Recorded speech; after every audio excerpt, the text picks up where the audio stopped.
My name is Ryan Walker, and my life's philosophy is to avoid drama at all costs.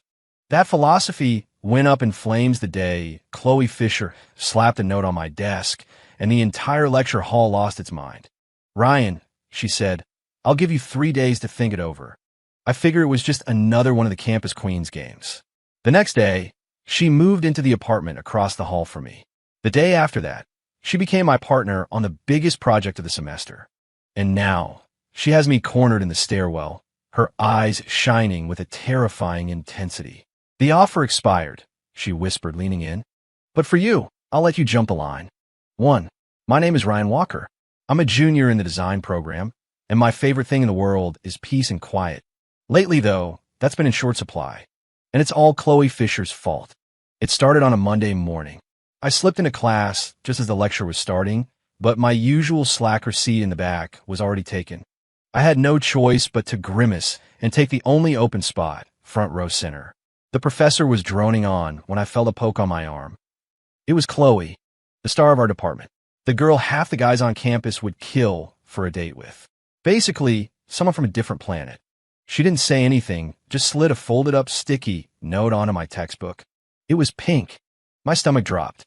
Nothing good ever comes from a pink sticky note. I figured she wanted to borrow my notes or ask about an assignment, so I unfolded it. Inside was a single line of neat but forceful handwriting. "Ryan, I think you're pretty cool. Want to give this a try?"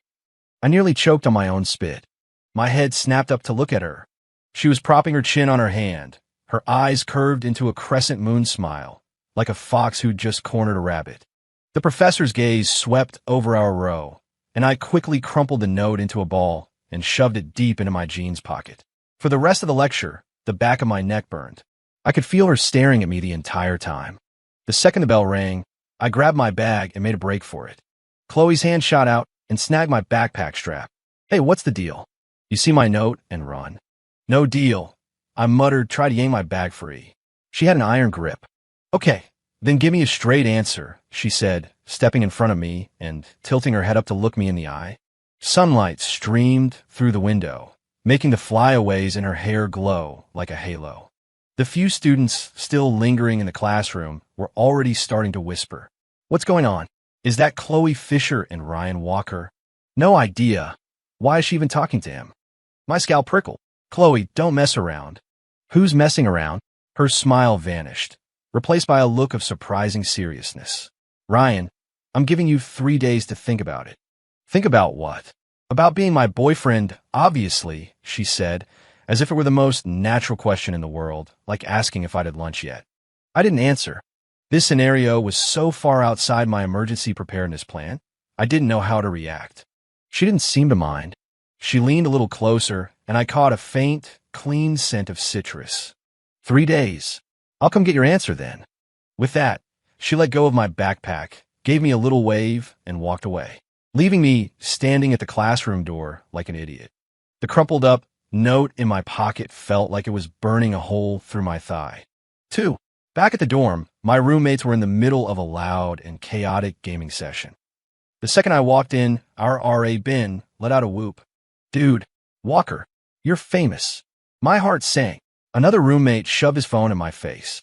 It was the campus gossip log. The latest post was a high-res photo of me in the classroom, backpack strap in Chloe's hand. The caption read, "Shocker, Design Department's Ice Queen Chloe Fisher publicly chasing a mystery man. Anyone know who this guy is?" The comments section was already a war zone. "Isn't that Ryan Walker? He's usually flying under the radar. Chloe has unique taste, I guess. I'll bet a six-pack they're done in 3 days. +1. Isn't Chloe famous for her short attention span?" I pushed the phone away and collapsed into my desk chair. Ben sidled up, waggling his eyebrows. "Not bad, man. How'd you bag the campus queen without any of us knowing?" "Share your secrets." "The secret is to stay away from her." I grumbled. "Stop playing coy. What's it feel like? What's it feel like?" One word, trouble. Chloe Fisher was the center of attention wherever she went. Me? I just wanted to be a ghost, quietly working on my art in a forgotten corner of the library. We were two parallel lines she was hell-bent on twisting into a pretzel. It defied all logic. For the next 2 days, I moved like a spy. I peek out my door before leaving, stick to the least traveled paths on campus. I skipped the dining hall entirely, surviving on granola bars from my room. But Chloe seemed to have forgotten all about it. She never showed up. I started to relax. Maybe it was just a whim. Maybe she'd already moved on. On the third afternoon, I had to drop off some paperwork at the department office. I crept to the door, mission accomplished, and turned to flee, and ran straight into someone. Chloe. She was leaning against the wall, arms crossed, like she'd been waiting for a while. Hiding from me? No, I lied, my voice cracking. 3 days are up, Mr. Walker. She glanced at her watch. So, what's your answer? I took a deep breath, ready to recite the rejection speech I'd been practicing. It was the standard, "You're amazing, I'm not good enough for you. I hope you find what you're looking for" template. Before I could get a word out, my phone rang. It was my mom. I picked up. "Onei, you'll never guess what happened. The people across the hall moved out, and a new neighbor just moved in today. Turns out she goes to your school. Her name is Chloe Fisher. Do you know her? Such a sweet, beautiful girl. I told her if she needs anything at all, she should just ask you." My jaw went slack. Chloe watched my expression turn to stone, and her smile grew even more fox-like. She dangled a set of keys from her finger. Fancy that, new neighbor. My perfectly crafted rejection speech died a silent, pathetic death. My mom enthusiastically invited Chloe over for dinner. At the table, she never stopped piling food onto Chloe's plate. "Chloe, dear, you come over anytime. Treat this like your own home." "Thank you, Mrs. Walker. This is the best pasta I've ever had." Chloe's compliments were sweeter than honey. My dad chimed in from the side. "Ryan, you make sure you look after the young lady. Good neighbors are hard to find." I just kept my head down and shoveled pasta into my mouth, feeling like every noodle was part of a grand conspiracy. After dinner, my mom made me walk Chloe back across the hall. We stood between our two front doors under the dim hallway light. "Do you believe me now?" "I'm not kidding," Chloe asked, leaning against her doorframe. "What do you even want?" I genuinely didn't get it. "We barely know each other. So we can get to know each other," she said like it was obvious. "I like your face and your personality. Well, you're a little quiet, but you seem like a good guy. But mostly, the way you ran away from me was really, really cute." "What kind of reason was that?" "Chloe, I'm not a toy. I'm not playing with you." Her playful tone disappeared. "I'm serious. We're from different worlds. Did you buy the map? You don't get to decide that." She had me there. I was speechless. "Ryan," her voice softened. "Just give a shot. What's the worst that could happen?" The hallway was quiet enough to hear her breathing. That citrus scent drifted over again. My heart started beating a little too fast. "We're just neighbors. Don't get any ideas." I unlocked my door and escaped into my apartment. As the door clicked shut, I heard a soft, laughing goodnight from across the hall. Being my neighbor gave Chloe the perfect excuse to be relentless. For instance, at 7 in the morning, my doorbell would ring like clockwork. I'd open the door to find Chloe, dark circles under her eyes, holding out a coffee. "Morning, neighbor. We're heading the same way. Want to walk to campus together?" "We're not. I don't have a class this morning." "Oh, my mistake." "Well, I already bought the coffee, so you might as well take it." She'd shove the cup into my hand and turned to press the elevator button. The cup was still warm. It was Americano, black, no sugar, no cream. How did she know? Another time, I was at the grocery store on a Saturday. As I pushed my cart through the aisles, I had a chance encounter with her. She looked into my cart and frowned so hard her eyebrows nearly touched. "Ryan, is your life plan really to subsist entirely on ramen and cereal? It's efficient."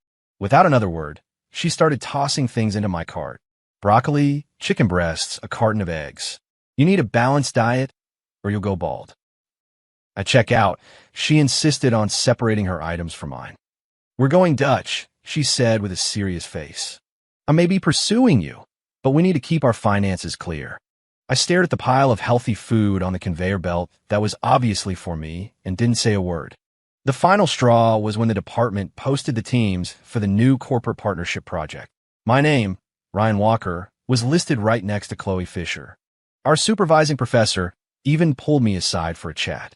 "Ryan, Chloe is brilliant with the design software and has a ton of creative ideas.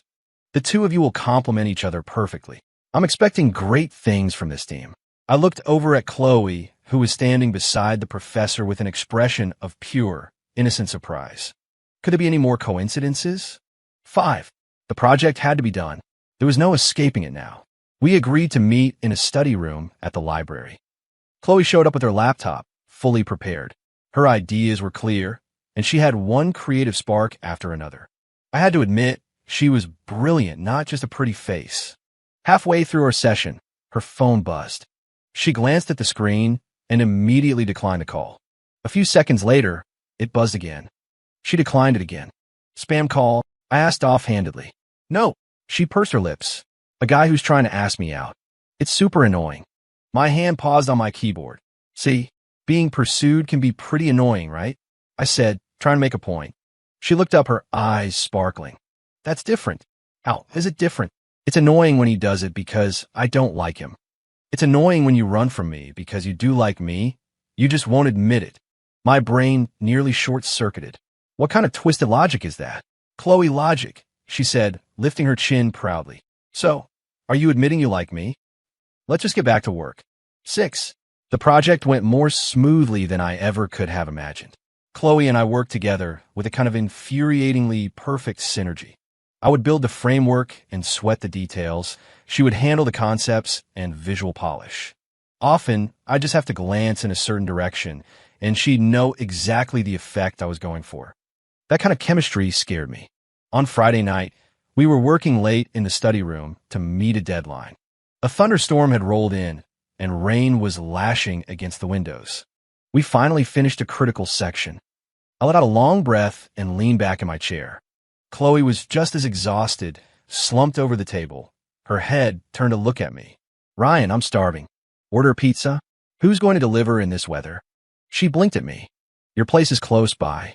How about we go to your apartment and you can make some ramen? I looked at the sheets of rain outside. She was right.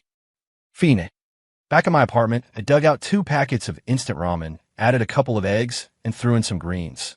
When I put the bowls on the table, Chloe's eyes went wide. Ryan, you know how to fry an egg, and it's a perfect sunny side up. Is that supposed to be hard?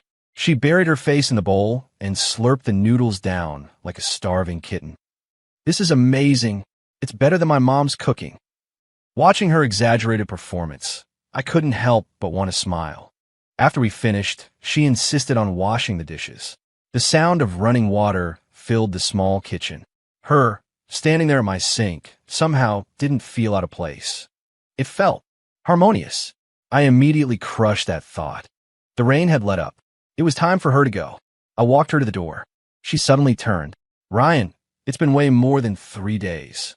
Yeah, so what's the answer? The hallway light seemed even dimmer than last time, but her eyes were impossibly bright. I could smell my own body wash in her hair. This was all getting too weird. Chloe, never mind.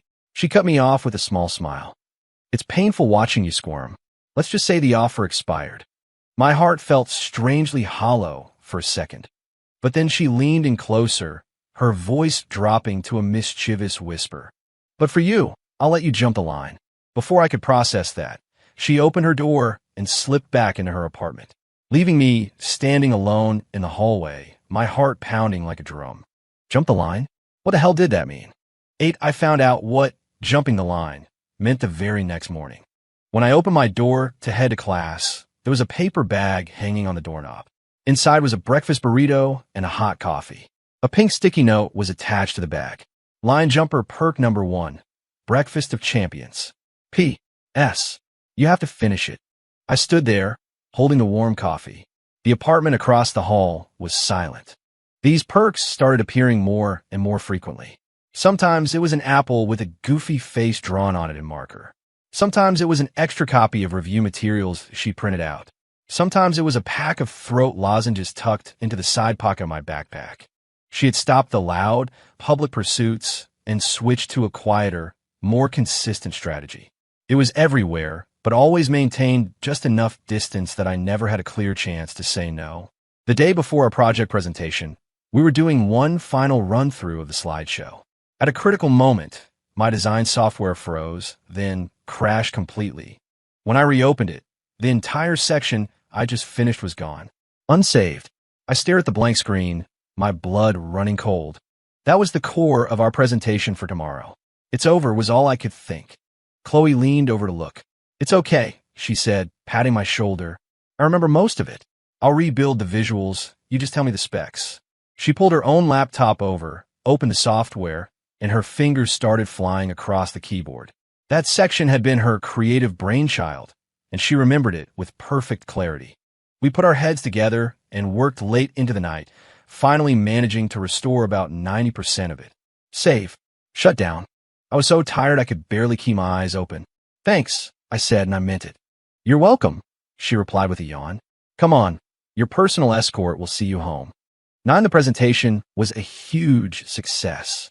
Our proposal received the highest score in the class. Our professor was beaming, showering us with praise. When we walked out of the classroom, the sun was shining. For the first time in a while, I felt light and carefree. Hey, Ryan, we should celebrate, Chloe said, nudging me with her elbow. Ow, you could treat me to dinner. I was the hero of this project after all. I thought about it. She really had saved my neck. Okay, what do you want to eat? Her eyes darted around mischievously. I want you to cook for me. Something a little more advanced than instant ramen. I looked at her hopeful face, and the words of refusal that had formed on my lips just melted away. I don't have any groceries. Then let's go get some. We went to the big supermarket near campus. Chloe pushed the cart, weaving through the aisles with infectious excitement. Ryan, look at these shrimp. They look so fresh. Ryan, let's get some ribs. Ryan, what kind of soup do you feel like having? She said my name over and over, so naturally. I followed behind her, placing the items she picked out into the cart. For a second, I felt a strange sense of déjà vu. This felt a lot like a normal couple's life. At the register, she tried to pay again. I put my hand over hers. I've got this. She froze for a moment.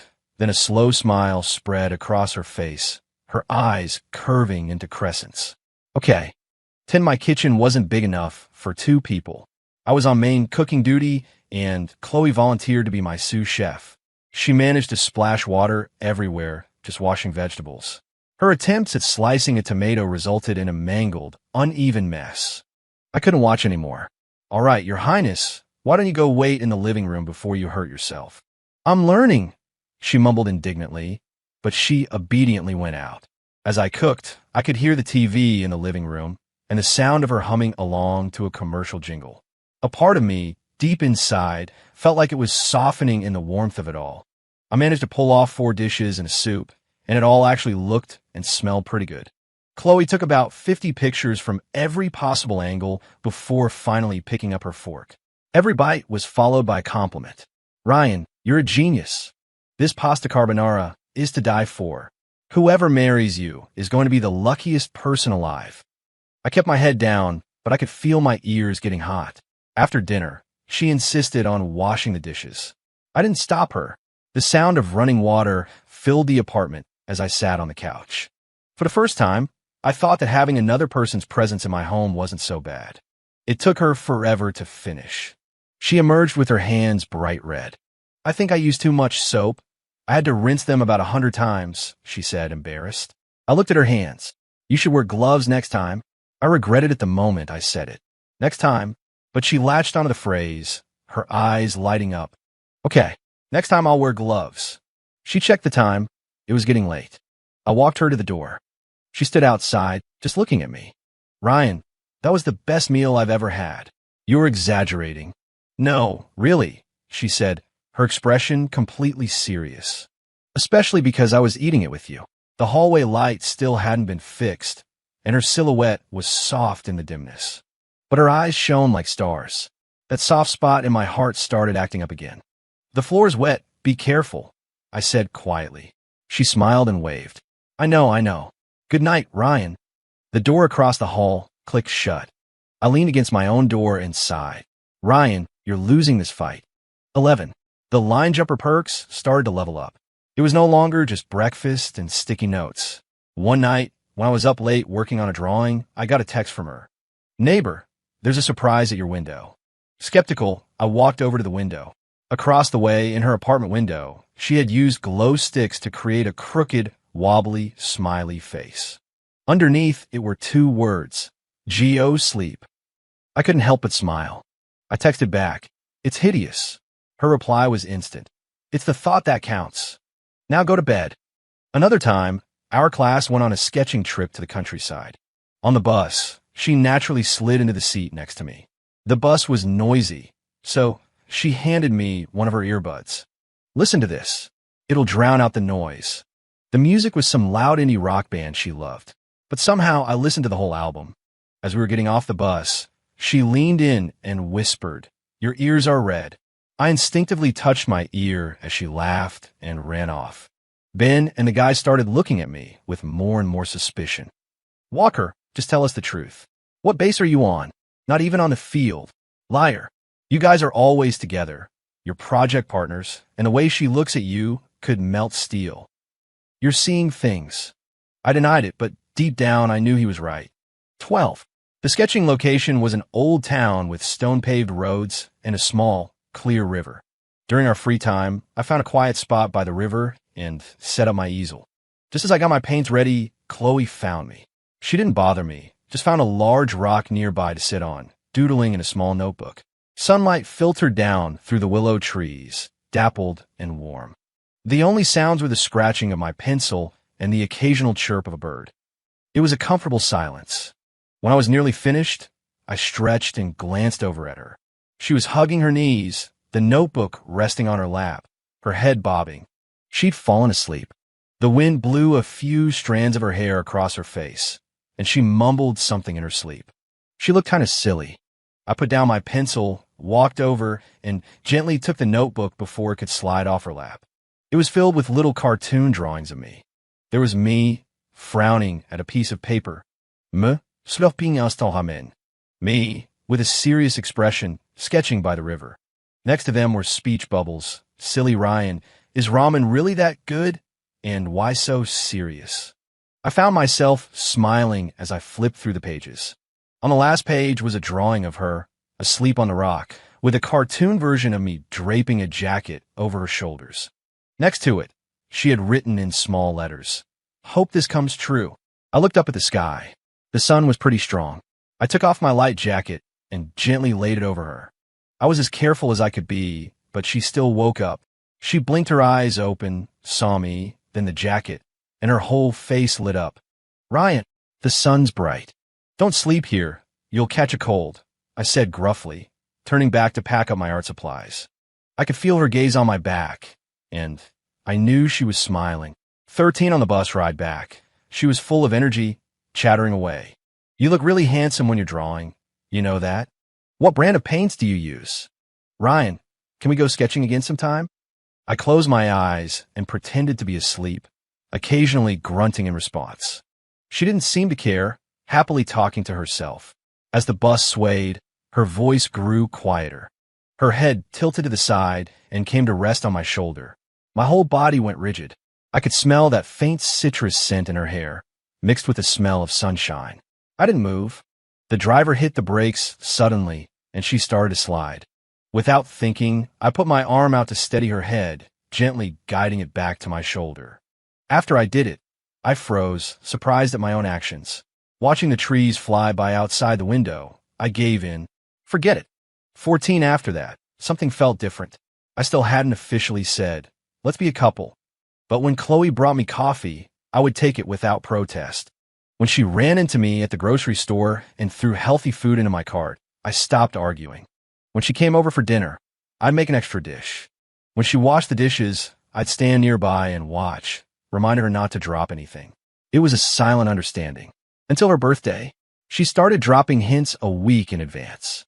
"Ryan, next Friday is a very special day, you know." "Uh-huh. That's it? Just uh-huh." "I know." She huffed and walked away. The truth was, I'd already gotten her a gift. A delicate silver chain with a small gear for a pendant, because she always said I was like a precise but stubborn machine part. On her birthday, she invited a bunch of friends to a karaoke bar. I went too. The room was painfully loud.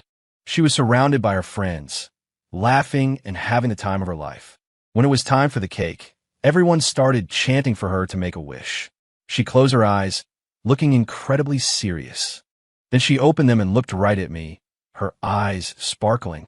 After she blew out the candles, she was flooded with gifts. When she got to mine, her movements slowed down. She opened the box, saw the necklace, and a smile she couldn't contain spread across her face. "Help me put on," she said, handing it to me. She turned around and lifted her hair. My fingers fumbled with the clasp. The cool metal touched the skin on her neck. She turned back around, her fingers tracing the small gear. "Is it pretty?" she asked.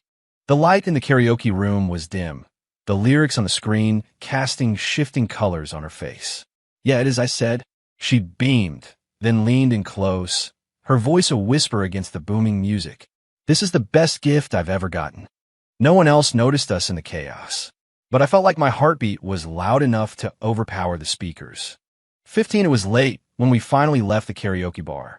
Her friends went their separate ways, and I walked her home. The streets were quiet, our shadows stretching and shrinking under the streetlights. She'd had a little too much to drink and was clinging to my arm, her steps unsteady. "Ryan, I had so much fun today." "Good. Guess what I wish for?" "It won't come true if you say it." "Oh, right." She quickly covered her mouth, her eyes crinkling with laughter. We got to her apartment building. The cool night air seemed to sober her up a bit. "Let's go up," I said. She stood still, looking up at me. "Ryan, what are we, right now?" The question I'd been avoiding. I looked at her, saying nothing. The light in her eyes slowly started to fade. "Never mind. Forget I asked," she said, letting go of my arm and turning toward the elevator. I grabbed her wrist. She turned back. "You talked about jumping the line," I said, pausing. "So, did a line jumper make it?" Her eyes lit up again, brighter than the disco ball at the bar. "You tell me." The elevator doors opened to an empty car. I pulled her inside. As we ascended, the floor numbers ticking up, the only sound in the small space was our breathing. "Chloe." "Yeah." "Stop swaying. Stand still." "Okay." She leaned against me obediently, her fingers still tightly laced with mine. The elevator dinged. The doors opened. I let go of her hand and walked out. She followed behind me. When we got her door, she took out her keys but didn't unlock it right away. "Ryan." I turned. She suddenly stood on her toes and gave me a quick, firm kiss on the cheek. Then she scrambled to unlock her door and ducked inside, leaving it open just a crack. "Good night, boyfriend." The door slammed shut. I stood in the hallway for a long moment. I raised my hand to my cheek. It still felt warm. 16. With the title official, Chloe became even more shameless. The subtle line jumper perks turned into blatant public displays of affection. In a 100-person lecture, she would insist on sitting next to me and then insist on holding my hand under the desk. I'd pull away. She'd grab it again. "It's legal now," she'd whisper, completely serious. While the professor lectured, she'd trace patterns on my palm with her fingernail. She drew a heart. My palm tingled, and I didn't hear a single word of the lecture. At the dining hall, she would demand a bite of my food.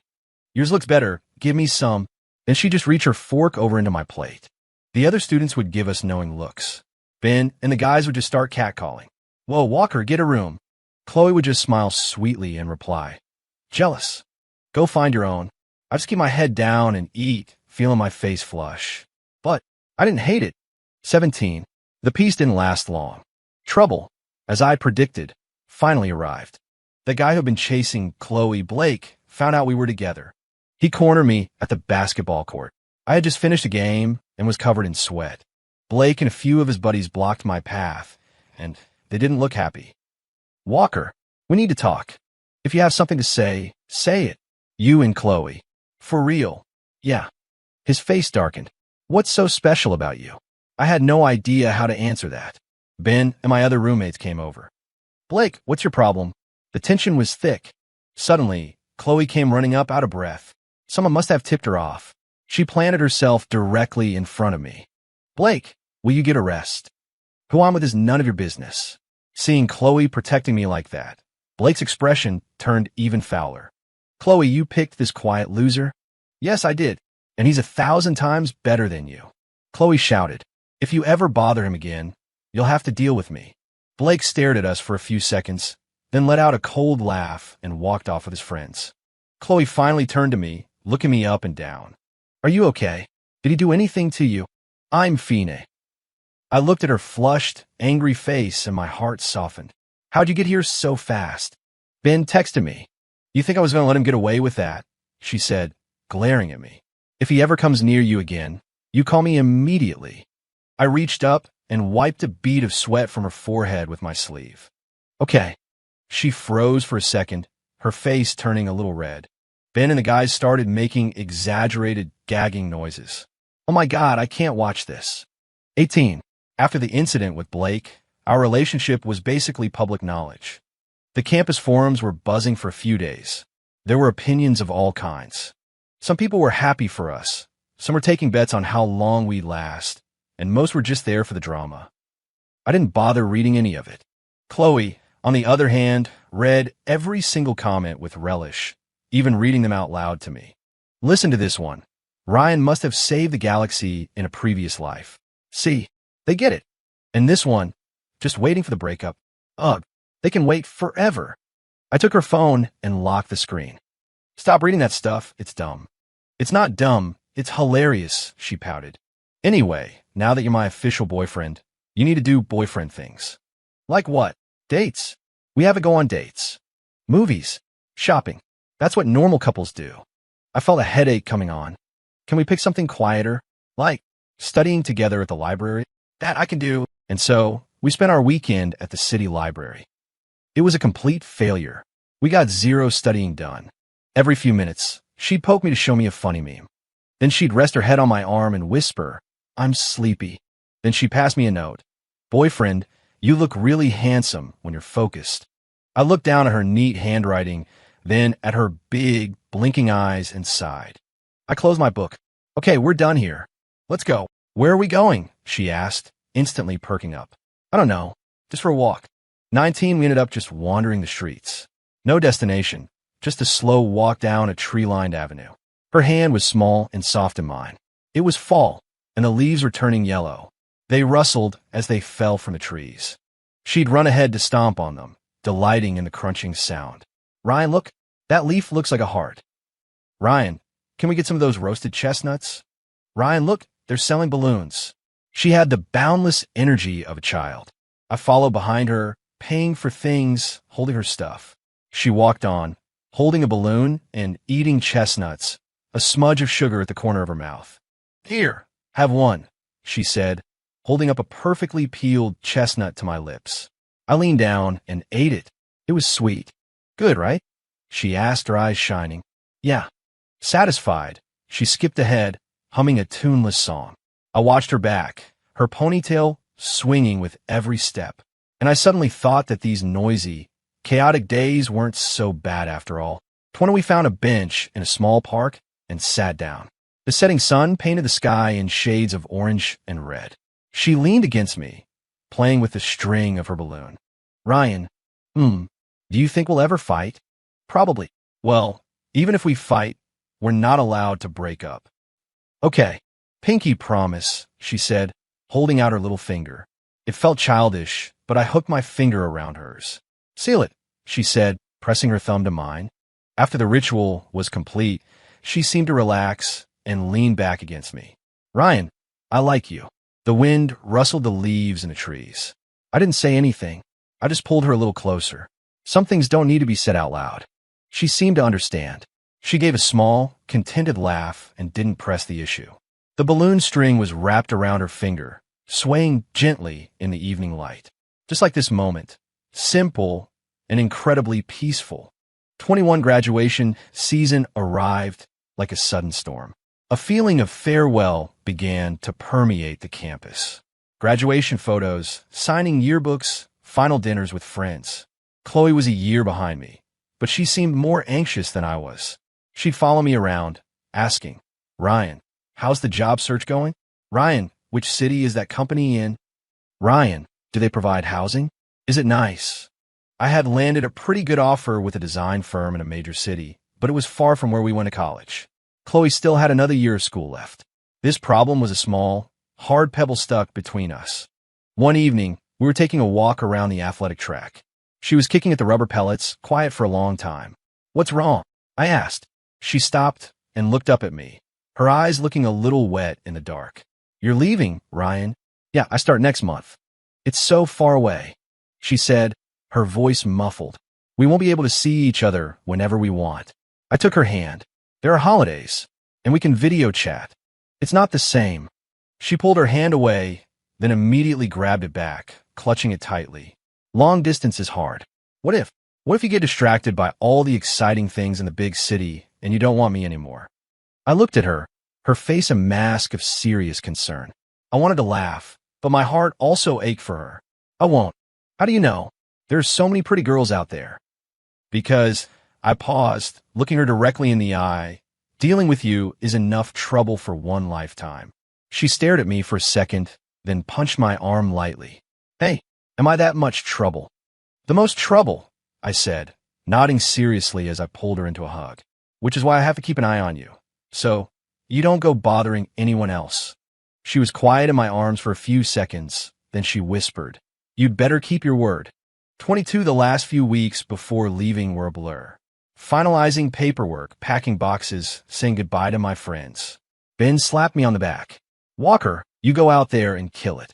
We'll all come crash on your couch one day. Chloe was a whirlwind of efficiency, helping me pack.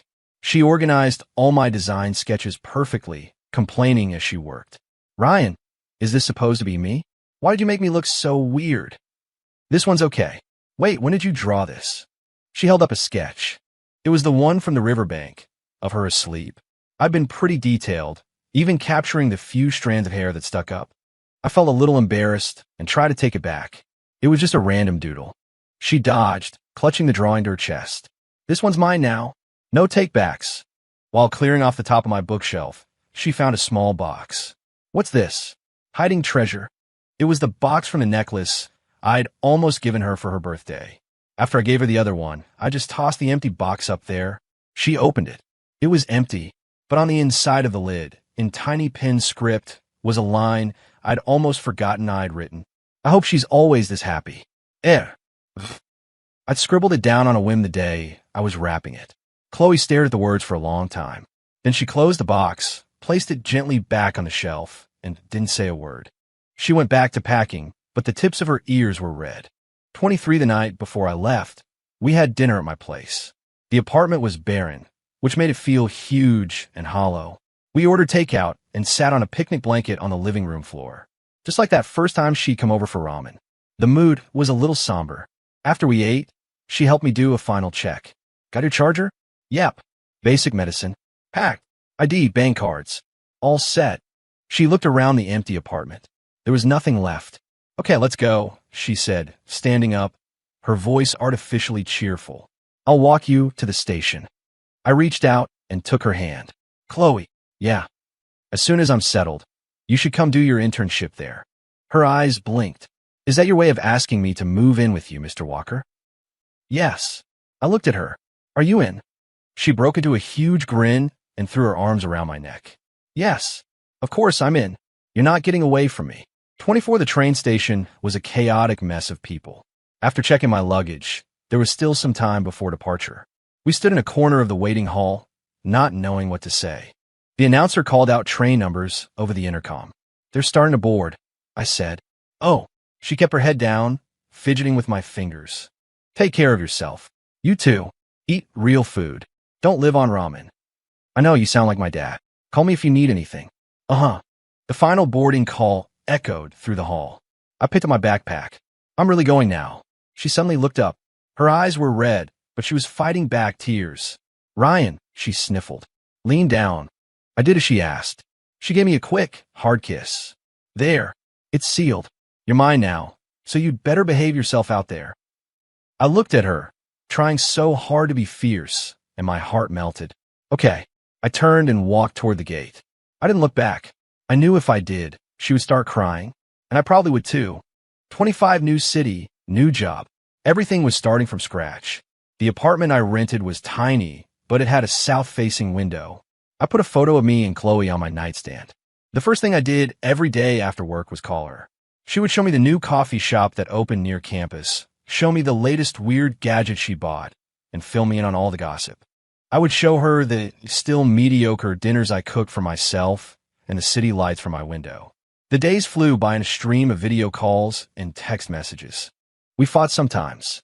Over the time difference, over me getting busy and forgetting to reply, over her feeling like I didn't miss her enough.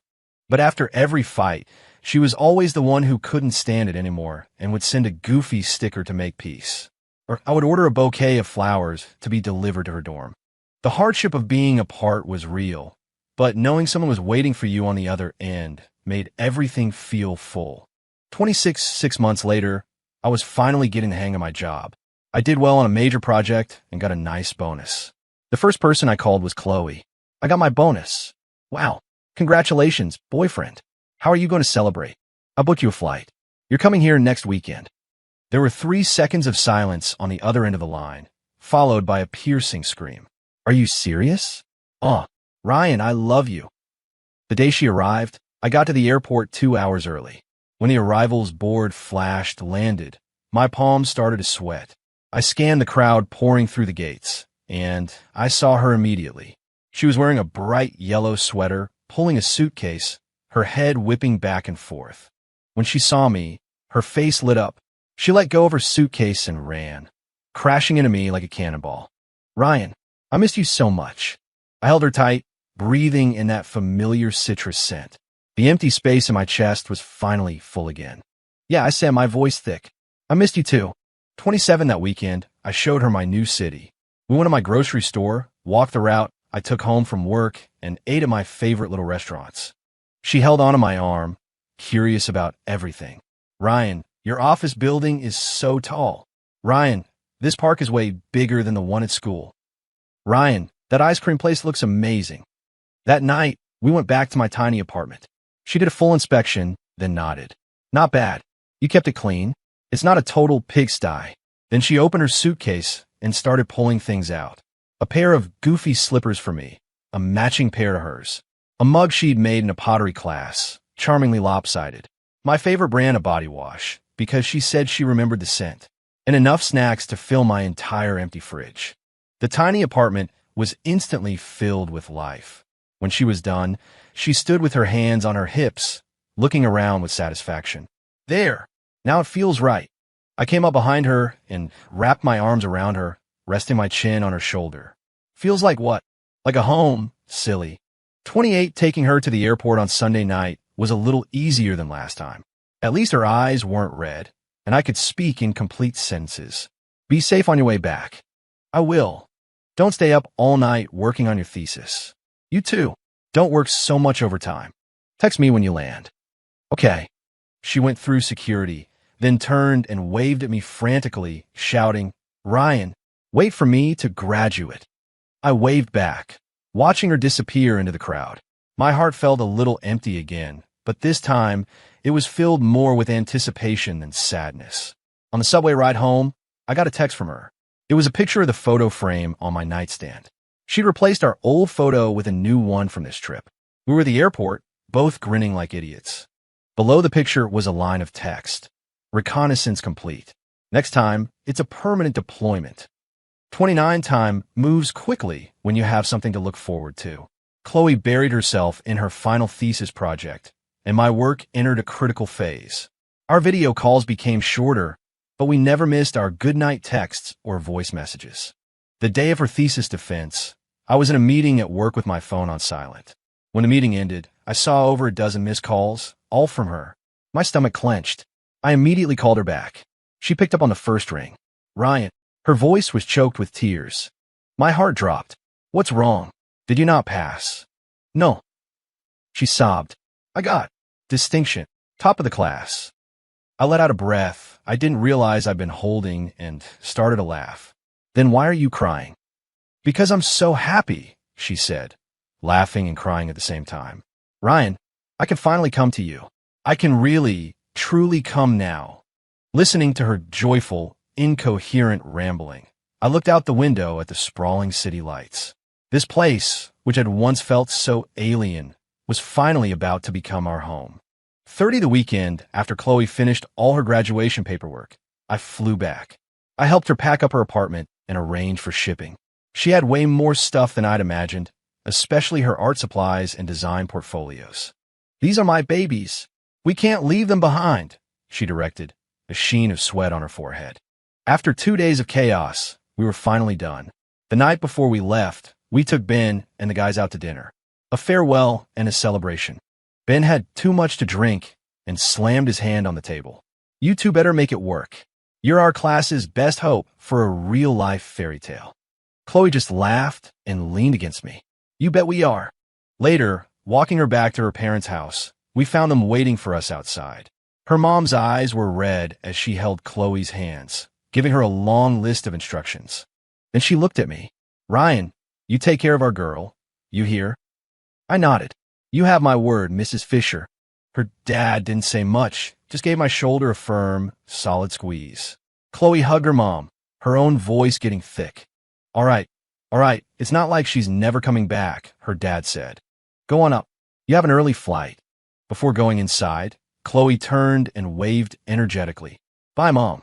Bye, Dad. I'm going. 31 at the airport again. But this time we were together.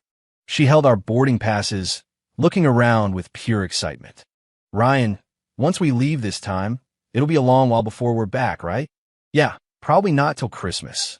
Good, she said, leaning her head on my shoulder. We're going to have our own little home. The plane took off, breaking through the clouds. She stared out the window at the sea of white, then said suddenly, Ryan, do you remember how hard to get you were? I remember. So does this mean I finally got you? I turned and looked into her sparkling eyes. I lifted her hand to my lips and gave a soft kiss. Yeah, I said, you got me. A look of pure contentment spread across her face. She leaned against my shoulder and slowly drifted off to sleep. Sunlight streamed through the window, falling on her face. I squeezed her hand. The future was long, and there would probably be plenty more trouble ahead. But I had a feeling that as long as she was there, life would never be boring.